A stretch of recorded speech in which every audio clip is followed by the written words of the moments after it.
তুমি কি বেবে ব্ল্যাক শিপকে গোসল করে দিচ্ছ? কি করে দিচ্ছ মা? সাবান দিয়েছ? কেন? সাবান দিয়ে কি বেবে ব্ল্যাক শিপ গোসল হচ্ছে? ওরে বাবা, সাবানটা কি রেখে দিলা? এখন কি হবে? পানি দিয়ে দাও।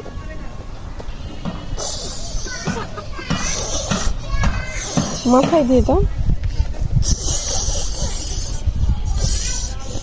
হয়ে গেল? তখন গা মুছে দাও। মাথা মুছে দাও। ভয় পেলে হবে? মাথা মুছে দাও। তোমাকে কি একটা ছাগলের বাচ্চা কিনে দিব? কি অপেক্ষা? কি হলো? পকেট থেকে কি বের হচ্ছে? খাও। কি খাবে? চকলেট দিয়েছে ভাবে ব্ল্যাক শিপকে। ওর বাবা, সে চকলেটটা কে কিনে এনেছে?